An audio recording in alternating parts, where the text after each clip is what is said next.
Om Sahana Bhavatu Sahanao Bhunaktu Sahaviryam Karavavahai Tejasvinavadhitamastu ma vidvishavahai. Om Shanti Shanti.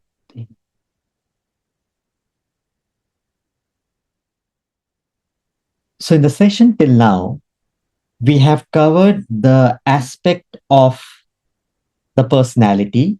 So like we discussed about the section 2 of the Vedanta treatise. The first chapter, chapter 9, is the human composition. In human composition, we're talking about the basic constitution of human being, in which we discussed about how does we have discussed earlier about the body mind intellect. Here we are trying to understand the body mind intellect in a more deeper perspective. So we discussed about how the concept of the personality is to be understood deeper. There is a self. So body mind intellect is just the presentation, the expression of the something which is deeper, which is called as vasanas. Vasanas is the core of our personality. From the vasanas, which is also called as causal body, we will be covering it today, comes the body, the mind and intellect, which is called as a subtle body, the inner personality, and the gross body. So the physical body is called as the gross body, made of 5 elements: space, air, fire, water, and earth. The subtler aspect of these 5 elements, space, air, fire, water, earth, makes the mind and the intellect, which is called as the subtle body.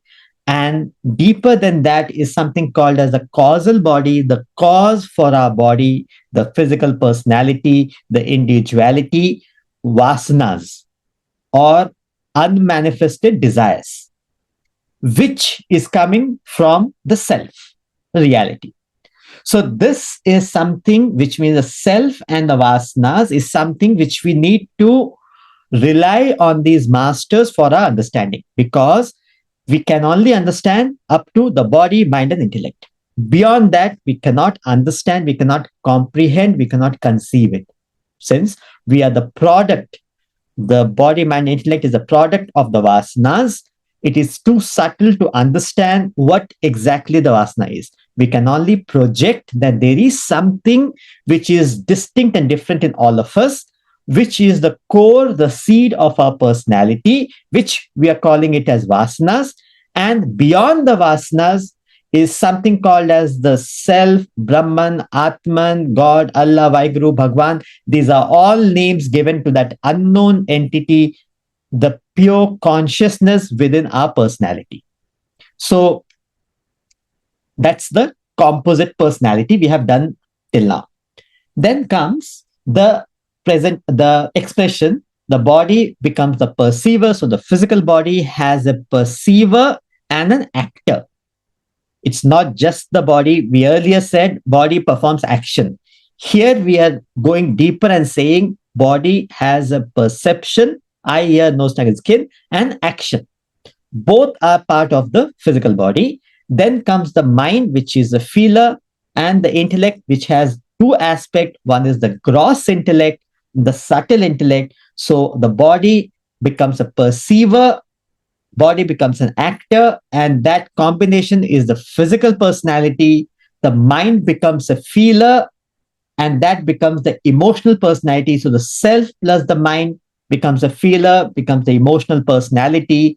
Self plus the intellect, the gross intellect becomes a thinker, subtle intellect becomes a contemplator, and that's the intellectual personality and the spiritual personality. And this whole combination of the physical, emotional, intellectual, and spiritual personality is the human being. Then we discussed how we need to recognize the common factor in all of us, which is referred to as God, Allah, Vaheguru, Bhagwan, which is the self, not only in me and you, and it's in all living beings and also beyond it.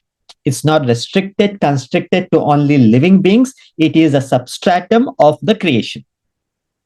So, how do you reach it? The method was given is the karma yoga, path of action for the physical body. Yoga means to get back, perform action in a way to grow with it, have a purposeful action, that is path of action. Bhakti yoga is path of devotion for the mind. The emotions, when it is towards the lower object of being, is called love. When it is directed towards the higher object of being, it is called devotion.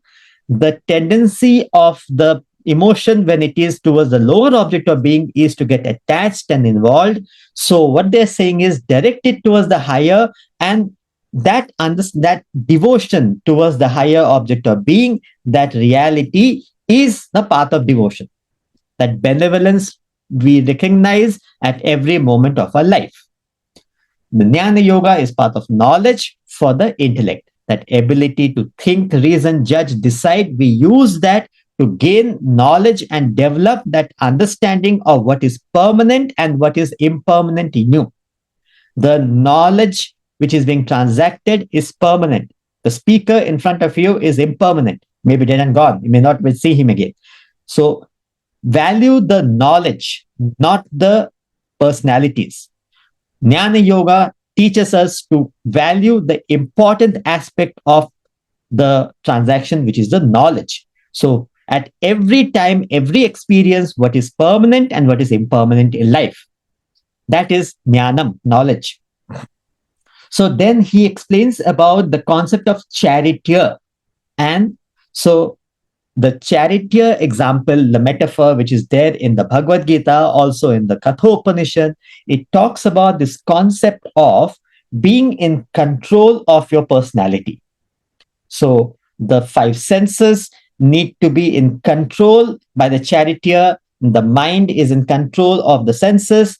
The intellect, it guides you towards your achievement, whatever you want to do in life. If the senses and the mind are not in control, it disturbs you, it distracts you, it goes helter-skelter, and you don't achieve anything in life. It disturbs you in your achievement. So that's why it is important to have a developed, powerful intellect to be in control of the mind and the senses. Then we are going to start today the personality layers.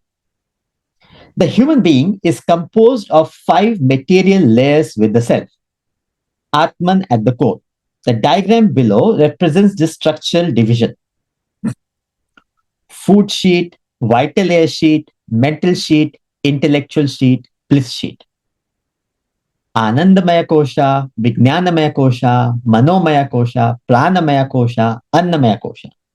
These are the 5 sheets which covers the individuality, which makes the individuality, covers the self. So the reality is not touched, it's not tampered by the individuality. From the reality comes the different aspect of the personality.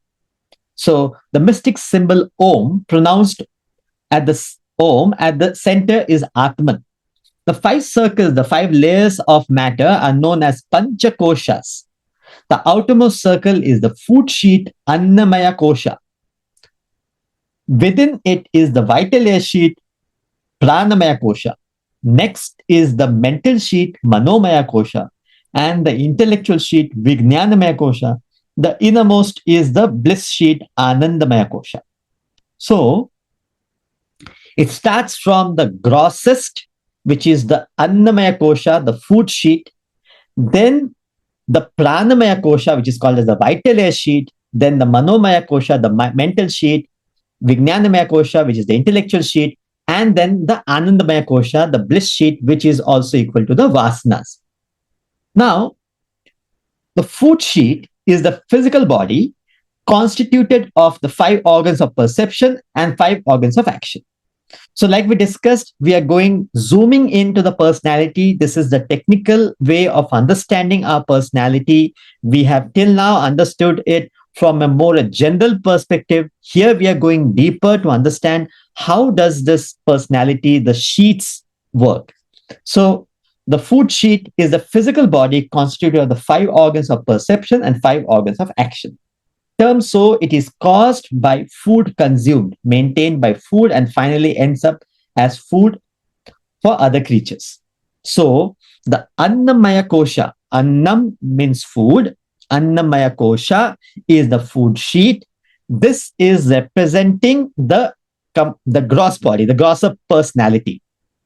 See, interesting part is when we talk about the physical body, there's a difference between the physical body and the gross body.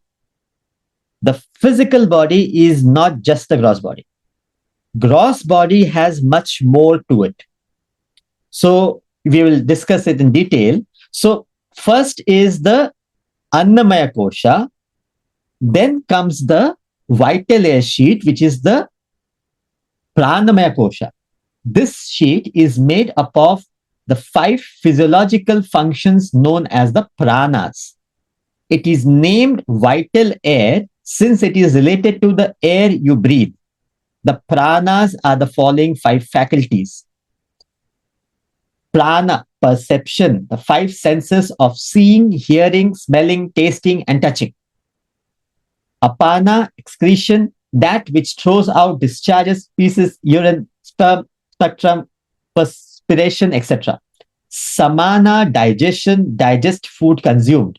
Vyana, circulation, distributes digested food to different parts of the body. Udana, thought, absorption, taken in fresh knowledge. So these are the breakdown of the vital air sheet.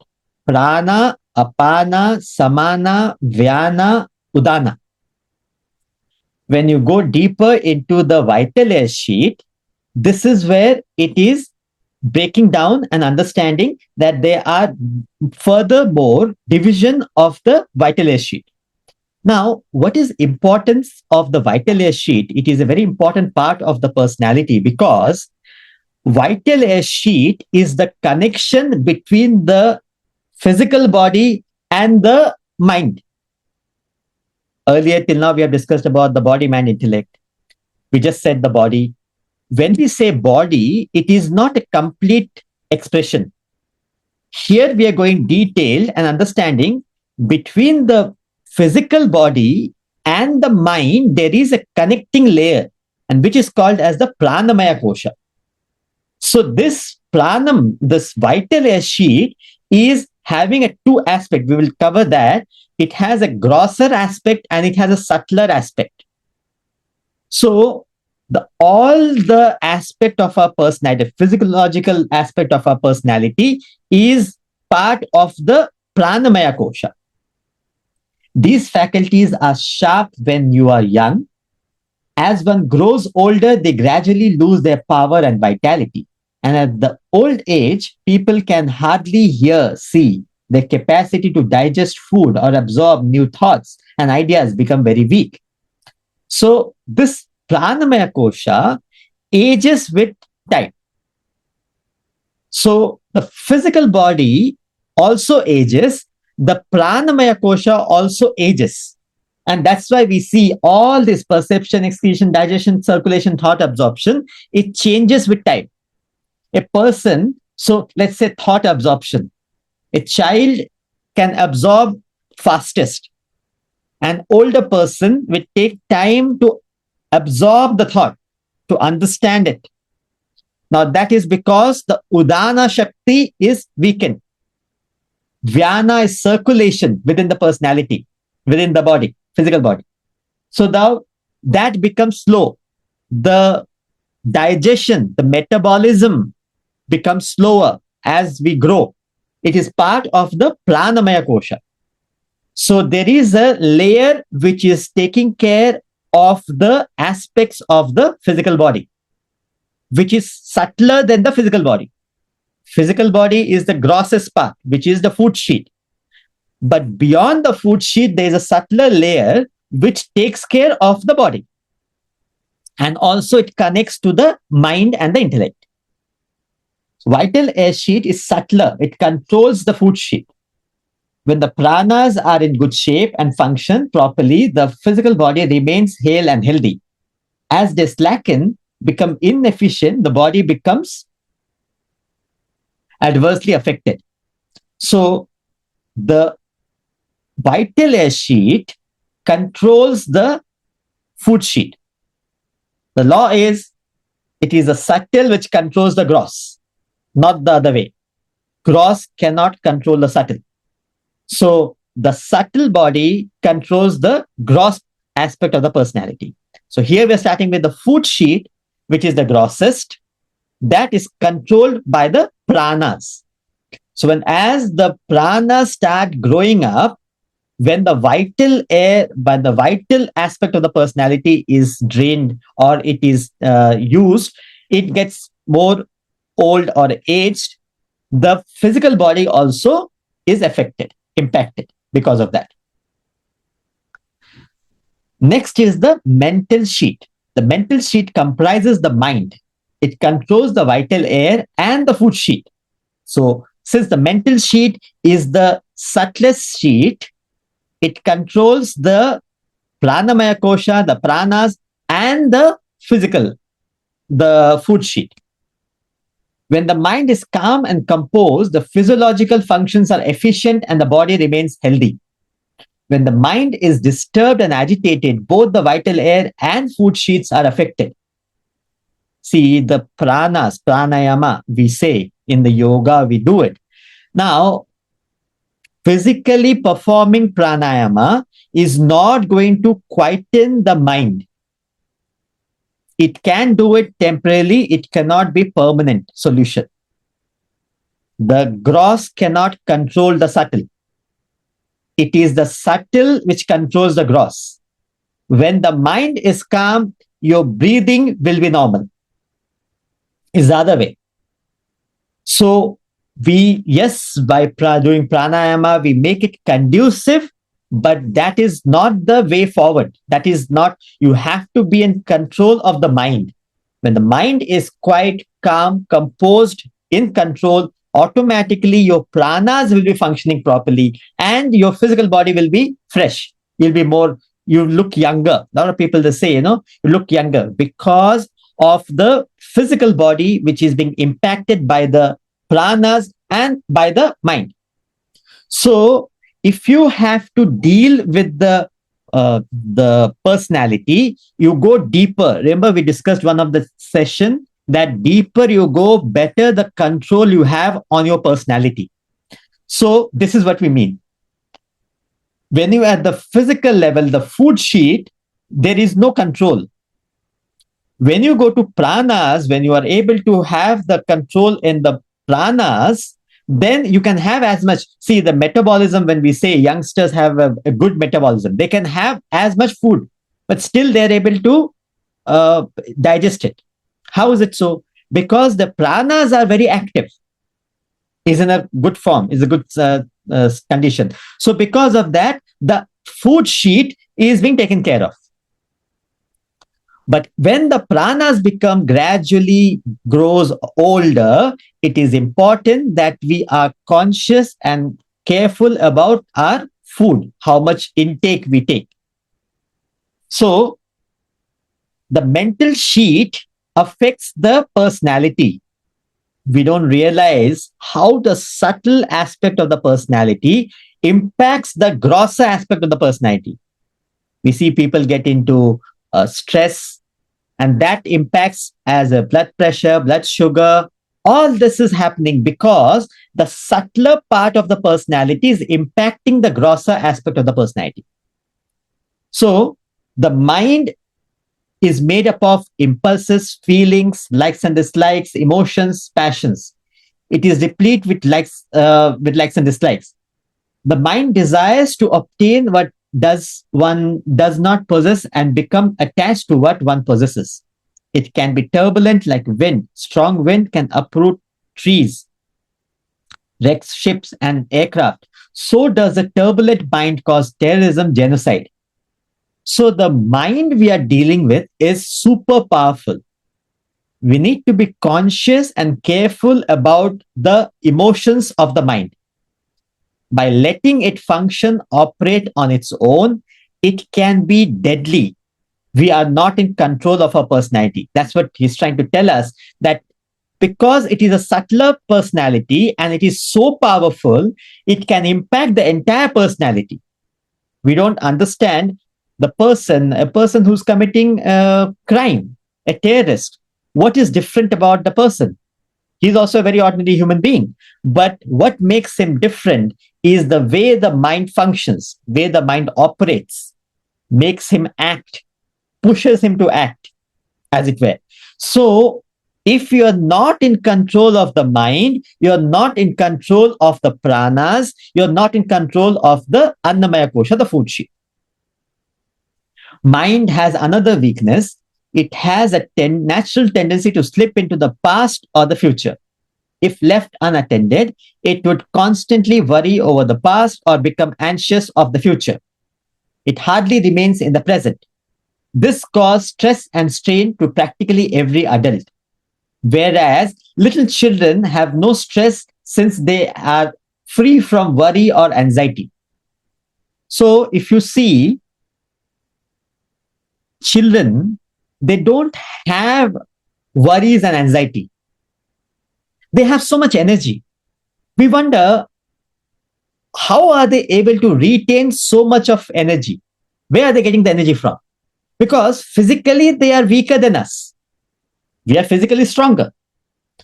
But they have that, they are not draining their energy through worries of the past and anxiety for the future. And because of that, the mind is relatively okay. It is not tiring the personality. So they are able to be active.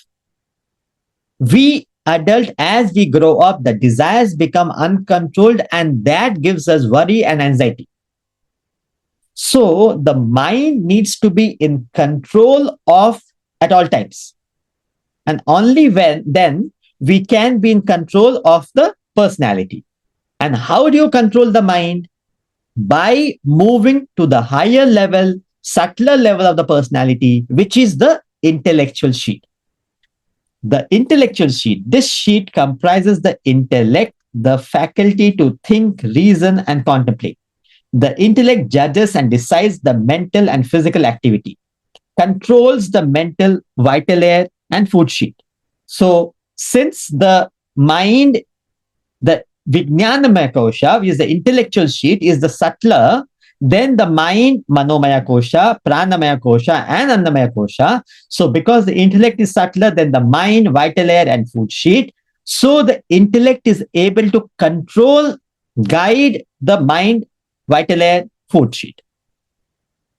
So, when you are able to guide, direct the personality, the mind with reason, thinking, understanding, when your intellect is powerful, you are able to be in control.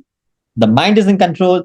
The pranas behave, and the food sheet is also under control. You will not indulge in food. Food habit is taken care of. You are exercising. You're doing whatever has to be done at the physical level. The vital air sheet is active, normal, performs fine. Your digestion, thought absorption, the perception, everything is moving perfectly. And the mind, prana, annamaya, all are in sync. The senses in the physical body tend to indulge in sense objects of the world. The mind is attracted to instant pleasures. The intellect controls, regulate the mind, pranas, and senses. One needs a powerful intellect to practice this discipline. And intellectual strength is gained through study and reflection upon the truths of life laid down in Vedanta. So, the Annamaya Kosha, the food sheet, which has the perception, 5 organs of perception, 5 organs of action. If it is not in control, the sense objects, the sense organs reach out to the sense objects of the world and tend to indulge in the world. So when the intellect is powerful, when you have developed the intellect with the knowledge of Vedanta, you have created that reasoning ability which can counter your senses, the perceptions are in control, actions are in control, the mind is in control, then you are able to actually be progressing in life. A powerful intellect, otherwise it actually drains you out. It actually, you are so preoccupied with the world, you are not even performing to your optimal level, and you're not able to do anything beyond the routine mechanical things.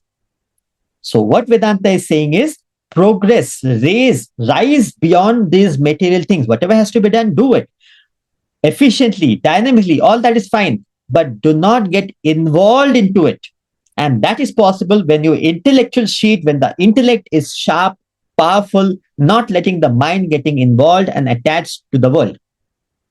A powerful intellect must be distinguished from intelligence. The two are distinct and different. Intelligence is gained through knowledge drawn from external sources. You may be well informed in one or more subjects through education institution, textbooks, or teachers. You are then knowledgeable in that particular field. No more. That does not strengthen your intellect. Thus, you may be well versed in one or more subjects, yet fall a prey to mental and sensual attractions. You could find a brilliant scientist being infatuated to a woman or addicted to alcohol. When the intellect is weak, the demands of the mind and senses usurp the personality. The mind overpowers the intellect. The person then is inflicted with stress and sorrow. So we need to discriminate between intelligence and intellect. Intelligence is knowledge acquired from external sources, the information we are gaining.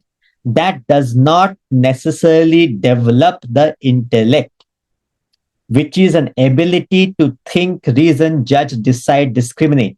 That personality, which we are referring to here as the intellectual sheath, the Vijnanamaya Kosha, it does not develop by itself.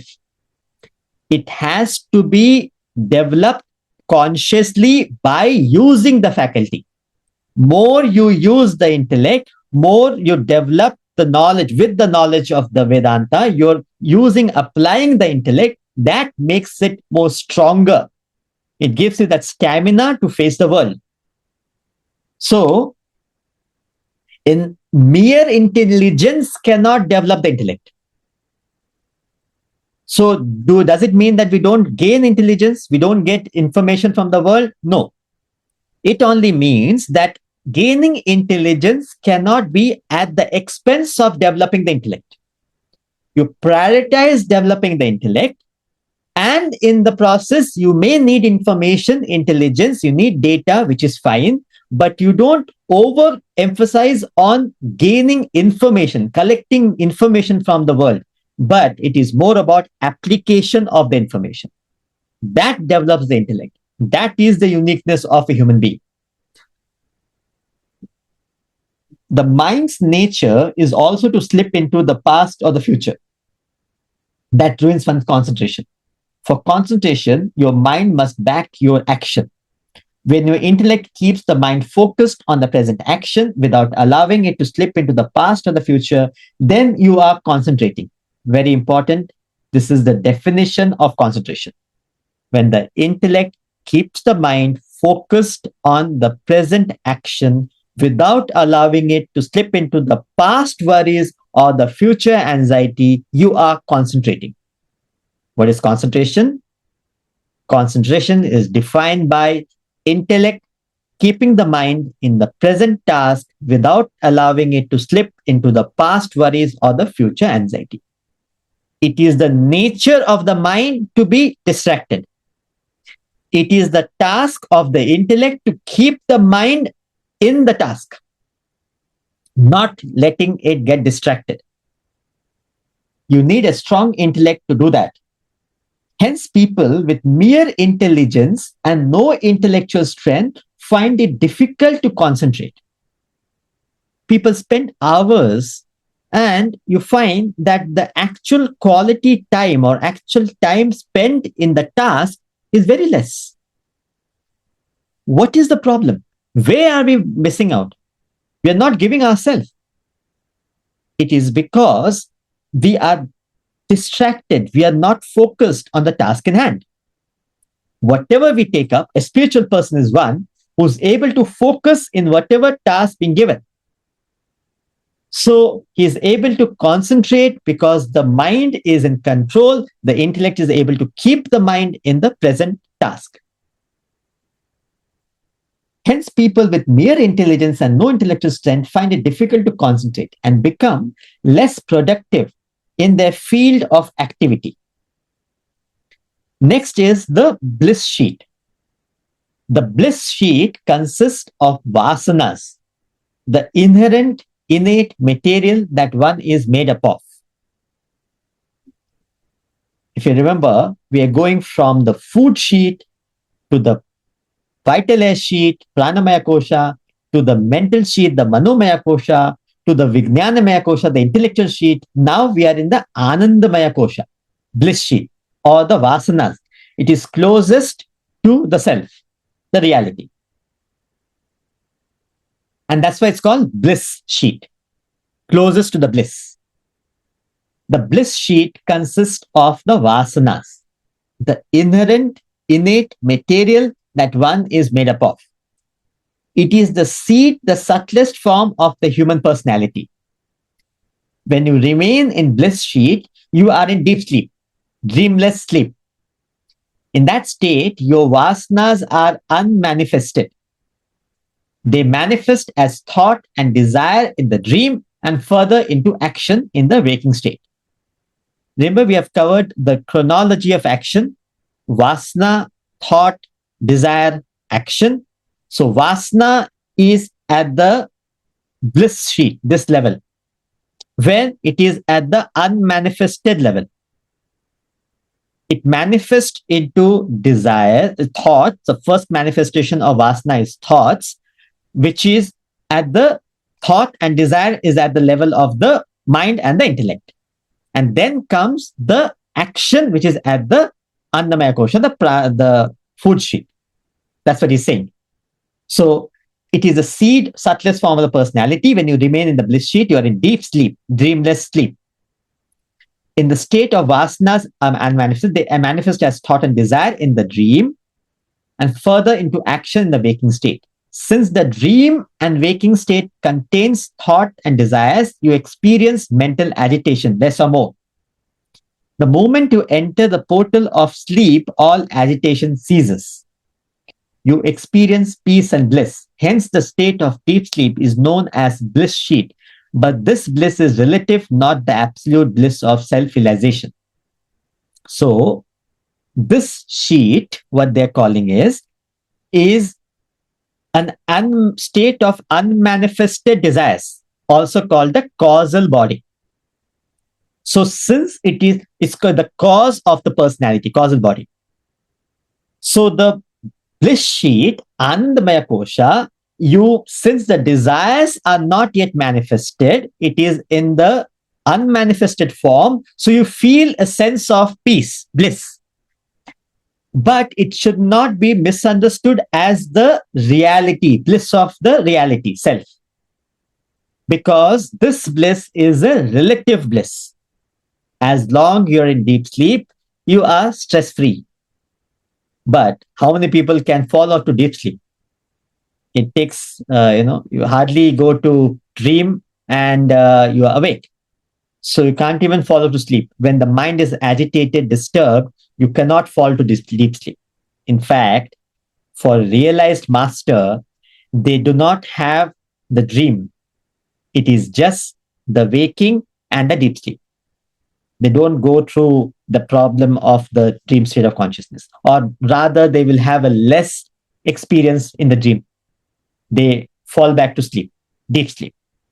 So the mind is under control, so it doesn't distract them, doesn't disturb them. They are able to be staying at the state of bliss, which is the relative temporary state of the causal body. Now, the gross, subtle, and causal body. So there, if you understand, if you follow the thought flow till now, here, in the composite personality, so composite personality, we discussed about the body, mind, intellect, and we divided the layers, aspects of the body, mind, intellect. In the personality layers, we are going to the layers of the personality, which is called sheath. So, Annamaya Kosha, food, Pranamaya Kosha, vital air, Manomaya Kosha, mental, Vijnanamaya Kosha, intellectual, Anandamaya Kosha, bliss sheath. These are the outer layer which is enveloping the self, the reality. Now, first point is that the grossest it is, so the subtler controls the gross, right? Here, important point we need to understand is that the difference between the physical body and the gross body. Physical body is just the food sheath. Gross body goes beyond the food sheath, and the connection between the food sheath and the mind, which is the pranamaya kosha, is included in the gross body. Then comes the mental sheath, mind, then comes the intellectual sheath, the intellect. So what we are saying basically is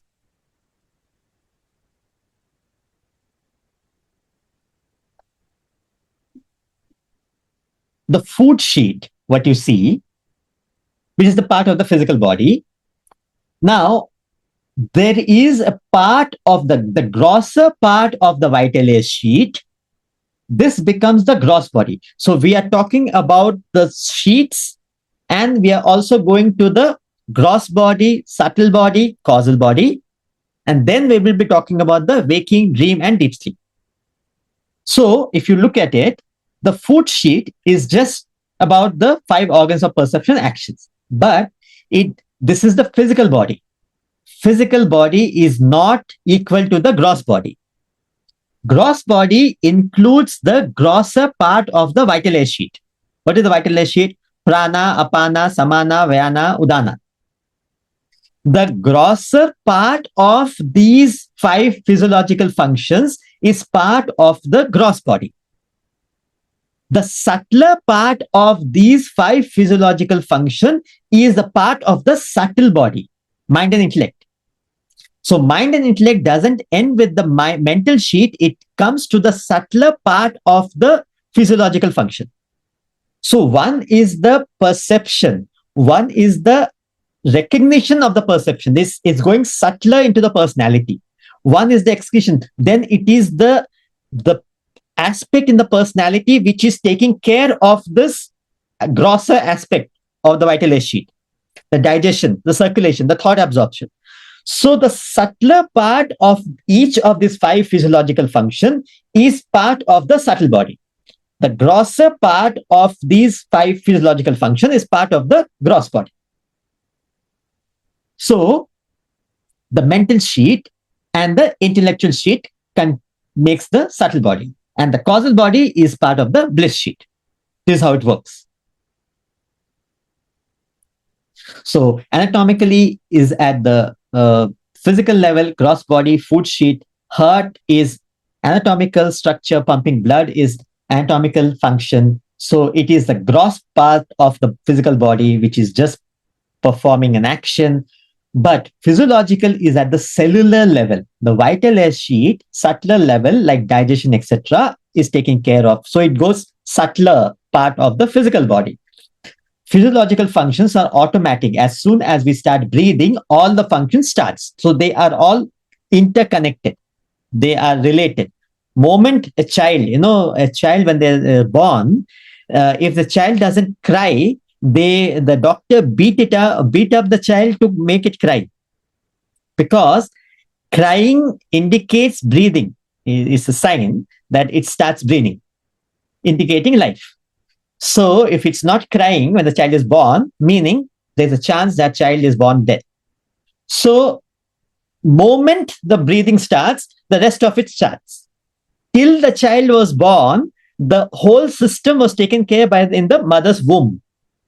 So child doesn't have to take in oxygen and do the rest of it. It was taken care by the umbilical cord. So the mother's womb was taking care of everything. Moment the child comes out, it has to figure out itself. So by moment the breathing starts, the whole system is connected and it starts functioning. Pranas connects two sheaths: gross body, food sheath, gross aspect, and the subtle body, mental sheath, the subtle aspect. So the pranas, that's why this pranamaya kosha is a very important part, vital part of the personality. Is the connection between the physical body and the mind. That's the aspect in between connector. All five physiological functions have two aspects: capacity and the actual absorption. Capacity is the gross aspect that belongs to the gross body, and the actual absorption of functioning is the subtler aspect that belongs to the subtle body. So udana affecting aging, digestion, perception, etc., affecting the mind when the mind is disturbed. So as we said, this vital air sheet has two aspects. One is the capacity and the actual performance of that action. So the capacity is the part of the gross body, and the actual performance of the action is the part of the subtle body, which is where the mind comes in. In simple terms, we say, a person maybe reading a book, right? And he's absorbed in the book, and the mother is calling, but he's not listening. He's not the sound is going in, but it's not registering in his mind. So it is getting blocked at the gross level because the boy is involved in the novel he's reading. His mind and intellect is involved in that novel, the characters. So it's not available to absorb the perception. So because of that, though the sound is coming in, but he's not able to listen, read, or understand, hear it. That's because the subtle body is not available for all purpose. It's distracted. So it has an impact in the personality. That's what he's saying. So if you go back now to the here, then this aspect. So what is the fundamental point of this? So from this, we need to understand about the first point is the 5 layers of the personality. Till now, we have discussed about body, mind, intellect. Now we are going deeper and we are saying that there is much more than the mere body, mind, and intellect. When we say a gross body, there is another aspect, which is the physical, connecting the physical body to the mind, and that is called as the vital air sheet. And then we are understanding it. How does it really work? There is a grosser aspect and the subtler aspect of the vital air sheet, and that is the connecting factor between the mind and the body. And that is why it is an important factor, part of the personality. And then comes, that's why when a child starts breathing, the entire thing starts, the whole absorption, thought absorption, or the mind, the emotions, everything starts coming up because it is part of the personality. And then we are talking about the gross body, subtle body, and the causal body. So we said about the personality. One thing is the body, mind, intellect. From that, we move to the 5 panchakoshas. Then we said the combination, what makes the gross body, what makes the subtle body, what makes the causal body. And then they will talk about the waking, dream, and deep sleep. From a seeker's point of view, from an application point of view, it is important to understand the concept, overall personality, and understand how do we apply that. Simple as that. So the theorem still remains the same. The theorem remains the intellect has to control the mind. That's a theorem we have done till now. The formula we have done. That formula doesn't change here. But they're explaining that there is a pranamaya kosha. From a technical point of view, being a student of Vedanta, it is important that we have the understanding of it. What we are approaching is keep it simple, keep it relatable, understand the essentials part of it, and forget the non-essentials. All that is what we are focusing on. At the same time, it is important to understand the different aspects of it. So it is a more technical, more scriptural way of understanding the body, mind, intellect, to put it very bluntly. And so The interesting part, it is, I'm repeating, but it is something which you can think about. You can spend some time and think. This part we are talking about. See, this gross and the subtle is a very interesting concept per se. The capacity and the actual absorption. The All these are the five aspects of the personality of the vitalist sheet, but it has furthermore two aspects to it. One is the capacity of it and the actual activity happening to it. So it is interesting to note. But from the spiritual point of view, from the as a seeker point of view, it does not matter. What matters is that you need to move from the gross body to the subtle body to the self, the reality. Now, the next point we are going to cover is about the waking, dream, and deep sleep. So, the five sheets. Now we broke it down into gross body, subtle body, and causal body. We'll just go through it again. And that makes the waking, dream, and deep sleep state. A human being may be further divided into three constant bodies: the gross, subtle, causal bodies. They are formed from the five sheets above, enumerated above. The fourth sheet, the gross part, the vital layer together constitute the gross body, whereas the subtle part, this is what we are talking about, subtle part of the vital layer sheet with the mental and the intellectual sheet form, which is what we discussed, from the subtle body, and the bliss sheet is the causal body. The causal body contains the vasanas in the unmanifested form. The subtle body contains thought, desire, feelings, emotion, while the gross body extends the perception, action. Vasanas of an individual manifest through gross, subtle, and causal body, respectively, as the waker, dreamer, deep sleeper. Now there is a concept of waker, dreamer, and deep sleeper. Every human being passes through the waking, dream, and deep sleep states. The pure consciousness is the substratum of them all. When the consciousness functions through the gross body, it takes the form of the waker, Vishwa in Sanskrit. The waker experiences the waking world. When the consciousness functions through the subtle body, it becomes the dreamer, Taijasa. The dreamer experiences the dream world.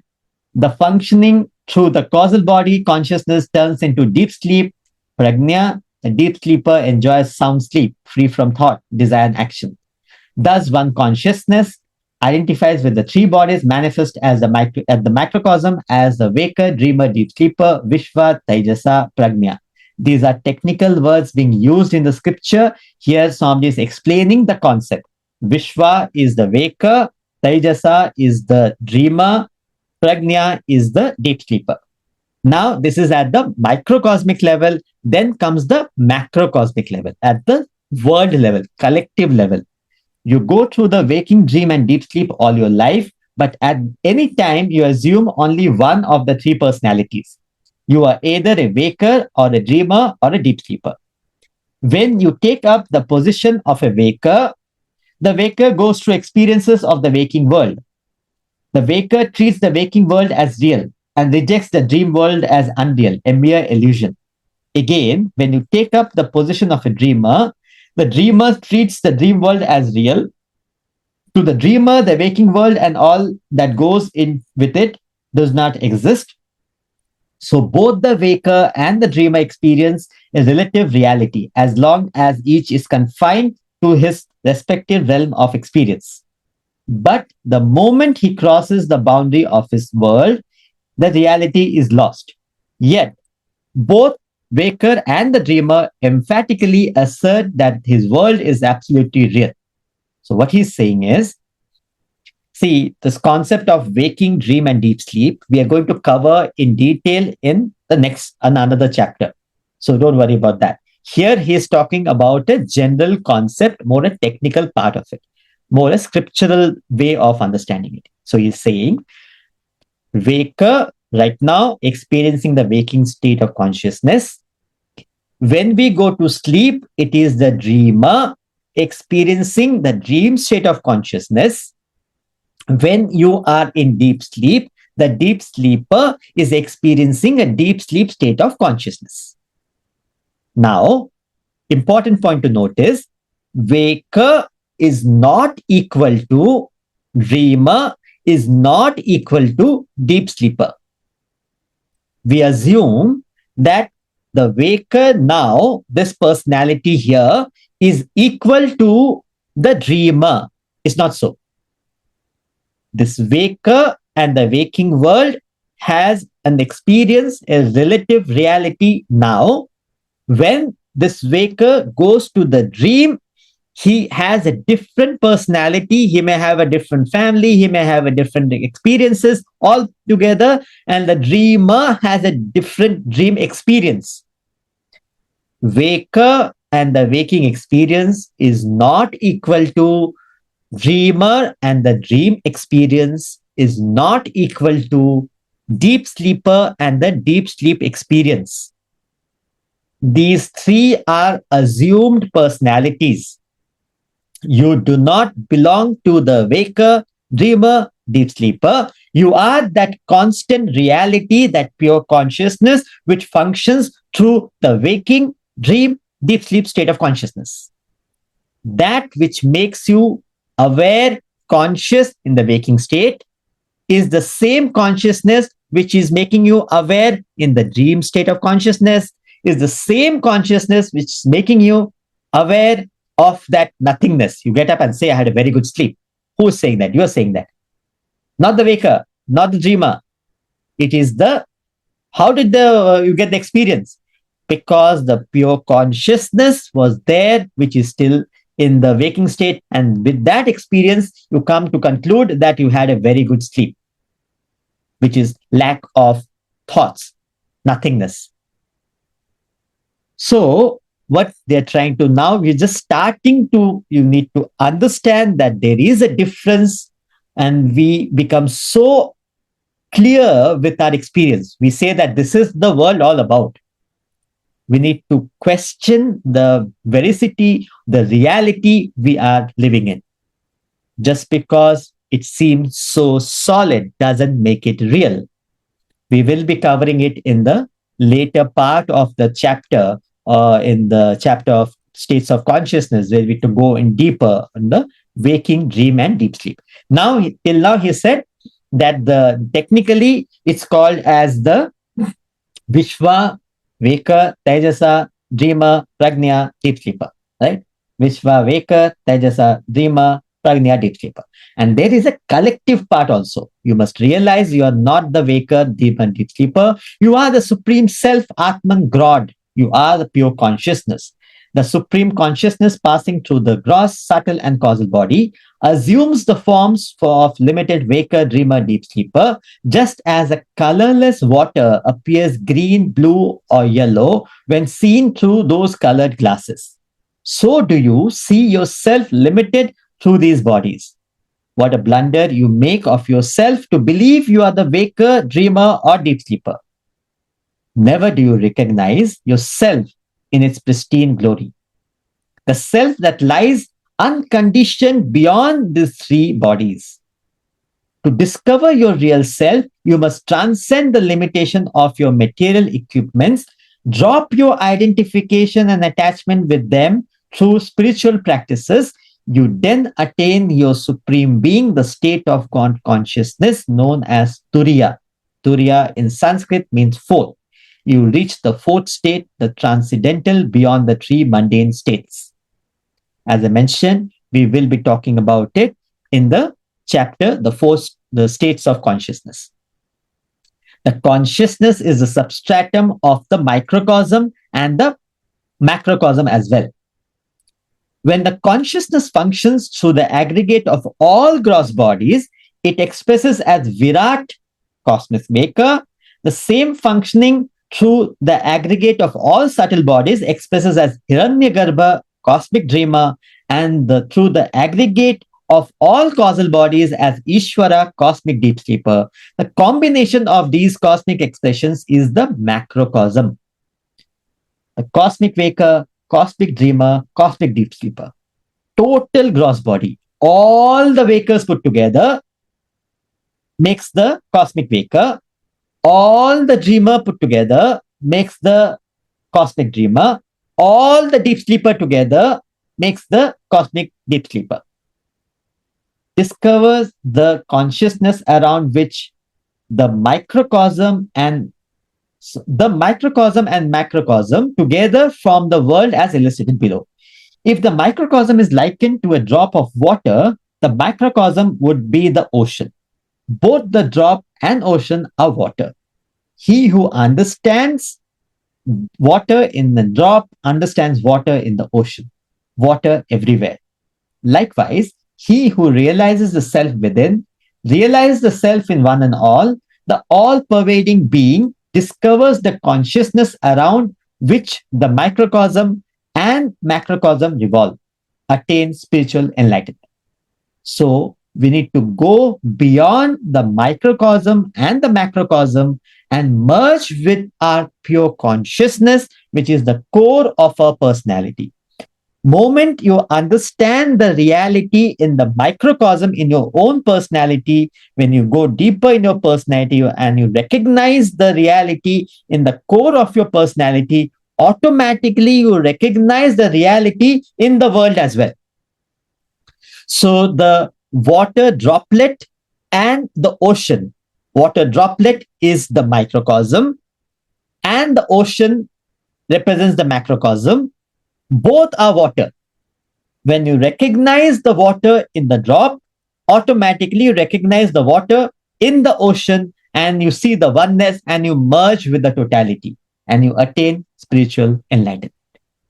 Thank you.